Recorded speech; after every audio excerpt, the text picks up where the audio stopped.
జనం జనం ఇసుకేస్తే రాలనట్లు రహదారులు పట్టనట్లు కృష్ణమ్మ ఉక్కిరిబిక్కిరి అయ్యేట్లు జనప్రవాహం. ఇది రెంటచింతల మండలంలోని సత్రశాలలో సోమవారం పరిస్థితి. వరుస సెలవులతో వాహనాలన్నీ కృష్ణమ్మ వైపు మళ్లాయి. పుష్కరాల్లో 4వ రోజు భక్తుల సంఖ్య అనూహ్యంగా పెరిగింది. పవిత్ర కృష్ణా పుష్కరాల్లో పుణ్యస్నానాలు ఆచరించే భక్తజనం తరించగా పోటెత్తిన భక్తులను చూసి కృష్ణమ్మ మురిసింది.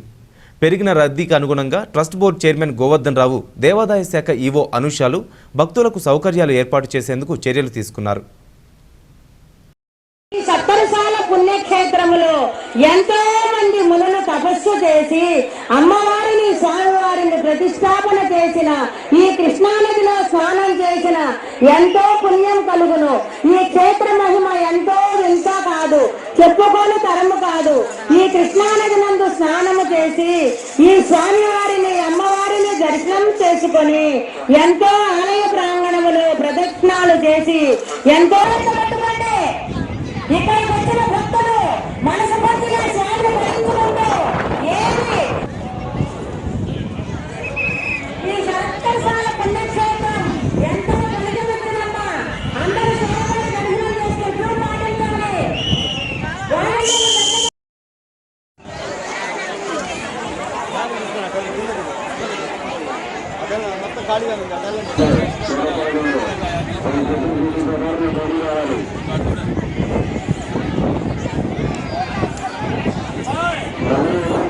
ఉన్న స్టాల్లో కిట్స్ ఏర్పాటు చేయడం జరిగింది.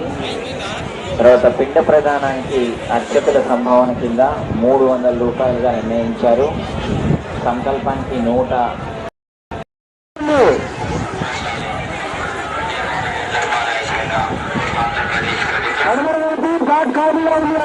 స్నానం చేసే భక్తులు మెట్ల పైన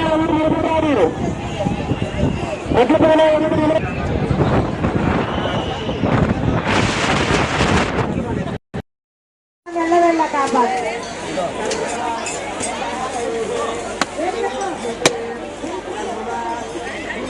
గురజాల వాస్తవ్యులు కింది లింగమూర్తి గారు స్వామివారికి 101 రూపాయలు చెల్లించారు. వారిని వారి కుటుంబాన్ని మల్లికార్జున స్వామి వెళ్ళగల కాప కొత్తరకని దేవస్తంభం దగ్గర కొట్టాలి.